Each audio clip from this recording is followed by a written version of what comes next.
যে বাংলাদেশের সেনাপ্রধান এবার ফোনে কথা বলছেন ভারতীয় সেনাপ্রধানের সঙ্গে। কি এমন ঘটে গেল? আসুন আপনাদেরকে এবার শোনাই কি বলেছেন ভারতের সেনাপ্রধান। আসুন শোনাই আগে, তারপরে আলোচনায় আসছি।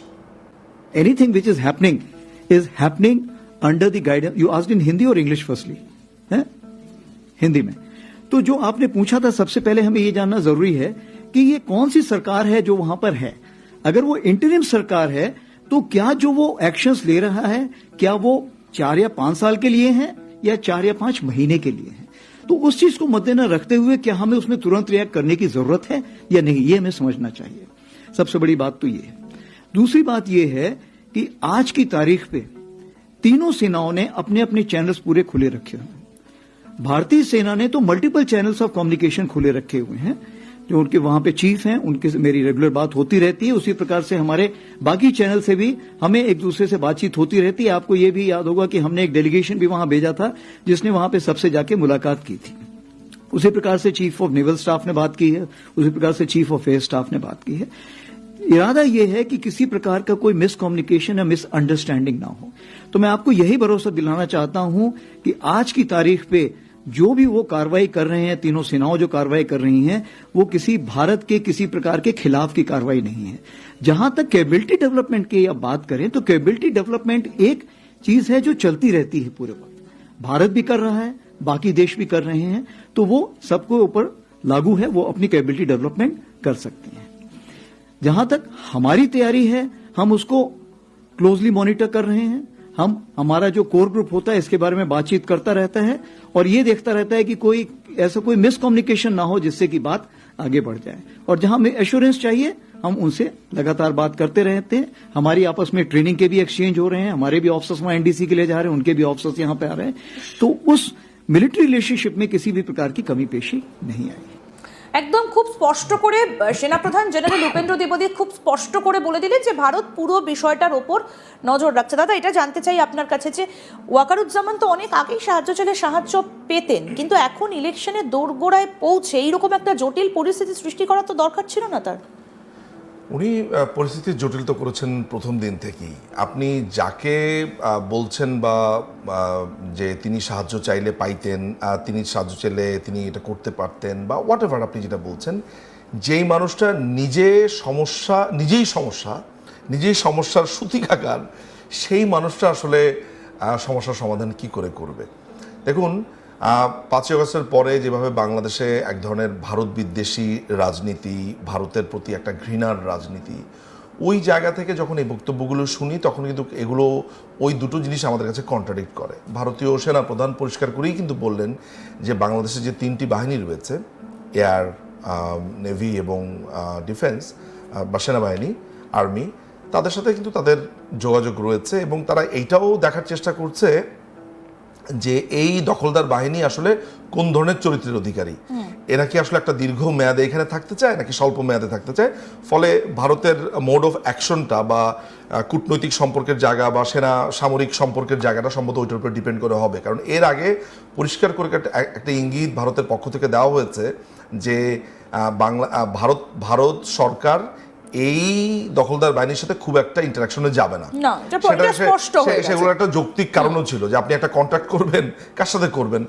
ওনারা তো ভারত তো খুবই ভালো করে জানে যে এরা কিভাবে এসছে না এসছে, এদের কোনো বৈধতা নেই বা এই পুরো ঘটনা জানে। ফলে স্বাভাবিকভাবে এই যোগাযোগের ব্যাপারটা ছিল। কিন্তু আমার যে জায়গাটাতে চিন্তার বিষয় সেটা হচ্ছে যে এই সেনা প্রধানের ইন্টেনশন নিয়ে আপনি যখন একটা সুনির্দিষ্ট পার্টিকুলারলি কথা বলবেন, আইসোলেশনে না বলবেন, তখন এটা বোঝা টাফ। কিন্তু আমরা এখানে দেখতে পাচ্ছি প্রত্যেকটা ঘটনাকে আপনি আইসোলেশনে দেখেন।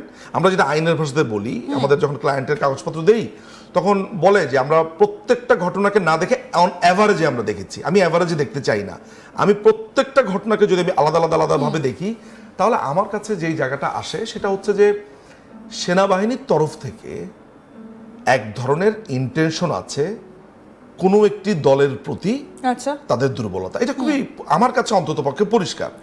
আমরা কিছু ইন্টারনাল নিউজ তো পাই, কিছু আছে যেখানে অবসরপ্রাপ্ত, যদি এটা খুলে বলি তাহলে সেনাপ্রধান, বাংলাদেশের সেনাপ্রধান ওয়াকারুজ্জামানের একদম জামাতের প্রতি দুর্বলতা একদম প্রকাশ্যে মানে হচ্ছে যে আপনি একটু জেনে রাখেন মুক্তিযুদ্ধের সময় যে ৭১-এ যে গণহত্যা চালানো হয়েছিল পাকিস্তানি সেনাবাহিনীর মাধ্যমে, এবং বাংলাদেশের যে দোসররা, এই সেনাবাহিনীর দোসররা যারা রাজাকার, আলবদর, আল শামস, শাহিন ফৌজ, শান্তি কমিটি যারা ছিল, তার বাবা কিন্তু অন্যতম একজন ব্যক্তি ছিলেন। এগুলো রিভিল হচ্ছে। কিন্তু এটা শেখ হাসিনা জানতেন না, না জেনে একজনকে সেনাপ্রধান পদে বসিয়ে দিলেন। দেখেন আমি আপনাকে বলি, এই প্রসঙ্গটা আমি জানি যে এই প্রসঙ্গটা আসবে, কিন্তু একটা কথা মাথায় রাখবেন যে একজন সেনা প্রধান হওয়ার জন্য একটা ক্রাইটেরিয়া কিন্তু মাননীয় প্রধানমন্ত্রীর জানা অজানার থেকে সবচেয়ে বড় ব্যাপার হচ্ছে তার ব্যাপারে রিপোর্টগুলো কি আসছে। সেখানে আপনার ডিজিএফআই রিপোর্ট আছে, এনএসআই রিপোর্ট আছে, এমআই রিপোর্ট আছে, একটা ইন্টারনাল রিপোর্ট আছে।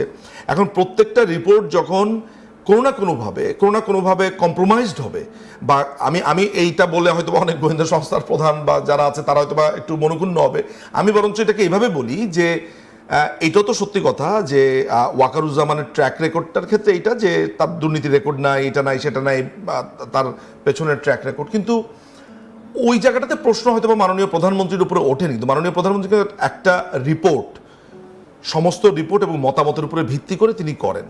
ফলে আমি জানি যে এই পুরো ঘটনাটা তার দিকে বিদ্ধ করা হয়, তার দিকে যায়, বাট আমার মনে হয় না যে এই পুরো দায়টা নেওয়া বা তাকে বলা এইটা খুব বেশি প্রপোর্শনেট হয়, বা আমার কাছে এটা ডিসপ্রপোর্শনেট লাগে। কারণ খন্দকার মোশতাক 54 বছর রাজনীতি করেছে বঙ্গবন্ধুর সাথে।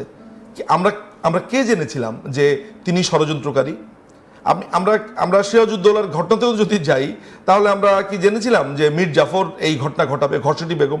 সুতরাং এইটা এখন আমি আর আপনি বলছি, এই যে আপনার ওয়াকারুজ্জামানের বাবা, যদি 5ই আগস্ট বেরিয়ে না আসতেন শেখ হাসিনা তাহলে হয়তো এই বিষয়টা সামনেই আসতো। বাংলাদেশে আপনি ওয়াকারুজ্জামানের কথা এখন বলছি, এরকম অনেক মানুষ যারা বিট্রে করেছে। সুতরাং ওইটা বলাটা আমার কাছে মনে হয়, যেটাকে আমি শব্দটা বলেছি কিন্তু ডিসপ্রপোর্শনেট, আনুপাতিক হবে না আসলে। সো মাননীয় প্রধানমন্ত্রীর উপরে এইভাবে আমার মনে হয় না ওই দায়টা যায়। তিনি রিপোর্টের উপরে ভিত্তি করেছেন, কারণ উনি কিন্তু একটা কথা আপনাকে এটাও বলে রাখা ভালো যে মাননীয় প্রধানমন্ত্রী কিন্তু কেমন না এই অমুক হয়ে যাবে সেনাপ্রধান, তমুক হয়ে যাবে, এইভাবে কিন্তু উনি কাজ করেন না। আমার ব্যক্তিগত অভিজ্ঞতা থেকে আমি আপনাকে বলি, উনি এই ধরনের সিলেকশনের ক্ষেত্রে পুরো ধরেন দলীয় কোনো একটা পদ দিবে, পুরো কাউন্সিল।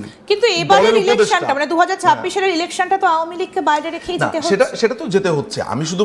আমি আপনার কিন্তু ওই প্রশ্নটা জবাব দিচ্ছি যে সেনাপ্রধান হওয়ার জন্য যে ক্রাইটেরিয়া এবং প্রধানমন্ত্রী যেভাবে কাজ করেন, অর্থাৎ সবার মতামত নিয়ে একটা প্রপার ওয়েতেই কিন্তু সেনাপ্রধান হয়েছে। ফলে আপনাকে সেগুলো দেখার বিষয়। আর বাংলাদেশ আওয়ামী লীগ এই ইলেকশনে আমাদের কাছে দুটো ব্যাপার ছিল। একটা হচ্ছে যে আমরা ইলেকশনে আমাদের দলের উপর থেকে যে ব্যান করা হয়েছে, ছাত্রলীগ বলেন, আওয়ামী লীগ বলেন, এগুলো ওঠাতে হবে, এবং আমরা এমন একটি সরকার বা এমন একটি ব্যবস্থার অধীনে ইলেকশনে যেতে চাই যারা নন বায়াসড। আপনার প্রথম দিন থেকে আমাদেরকে যারা ফেসিস্ট বলছে, প্রথম দিন থেকে আমাদেরকে যারা খুনি বলছে, তাদের অধীনে আমরা ইলেকশনে যেতাম? তাও তো যেতাম না। সুতরাং এই ব্যবস্থাটা ছিল কমপ্লিটলি আওয়ামী লীগের জন্য বৈরী।